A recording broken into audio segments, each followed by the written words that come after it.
کچھ رشتے لفظوں سے نہیں جذبات سے جڑتے ہیں۔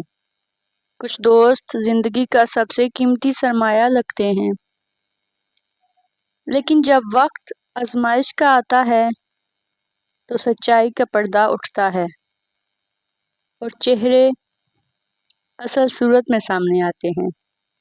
یہ کہانی ہے احمد کی، ایک سچے دوست کی جو اپنی خلوص بھری محبت اور اعتبار کے بدلے صرف دھوکہ اور خودغرضی کا زہر پیتا ہے۔ یہ داستان ہے باسط کی، جو اپنے مفاد کے لیے دوستی کی بنیادیں رون ڈالتا ہے۔ محلے کی تنگ گلیوں میں جب بچے کاغذ کی کشتیوں کے پیچھے دوڑتے تھے، تب احمد اور باسط کی دوستی کا آغاز ہوا تھا۔ دھوپ میں کھیلتے، بارش میں بھیگتے، کبھی لڑتے کبھی مناتے، وقت نے ان کے رشتے کو گہرا کر دیا تھا۔ احمد ایک حساس اور ایماندار لڑکا تھا، خواب دیکھنے والا اور اپنے ارد گرد کے سب رشتوں کی قدر کرنے والا۔ مگر باسط ذرا مختلف تھا۔ وہ چلاک، خود غرض، مگر اپنی باتوں سے دل جیتنے کا ہنر جانتا تھا۔ وقت گزرتا گیا، دونوں بڑے ہوئے، کالج تک ساتھ پڑھے۔ احمد کی زندگی کا مقصد تھا محنت اور ایمانداری سے آگے بڑھنا، جبکہ باسط شارٹ کٹ ڈھونڈنے میں یقین رکھتا تھا۔ مگر احمد کو ہمیشہ یہ لگا کہ باسط دل سے اس کا خیر خواہ ہے۔ وہ نہیں جانتا تھا کہ قسمت نے دونوں کے بیچ ایک ایسا امتحان لکھ رکھا ہے جس میں دوستی اور خودغرضی کی پہچان ہوگی۔ احمد نے ایک بار چھوٹی سی نوکری حاصل کر لی تھی۔ وہ بہت خوش تھا۔ اس خوشی میں اس نے باسط کو بھی اپنے ساتھ ایک موقع دینے کی کوشش کی، مگر باسط نے احمد کی سادگی کا فائدہ اٹھایا۔ دفتر میں باسط نے احمد کے اعتماد کو توڑا، اس کی محنت کو اپنا بنا کر دوسروں کی نظروں میں خود کو آگے بڑھا لیا۔ احمد نے احتجاج کیا تو باسط نے کہا، یار، دنیا اسی طرح چلتی ہے۔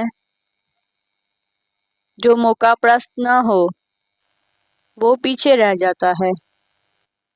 احمد نے خاموشی اختیار کی۔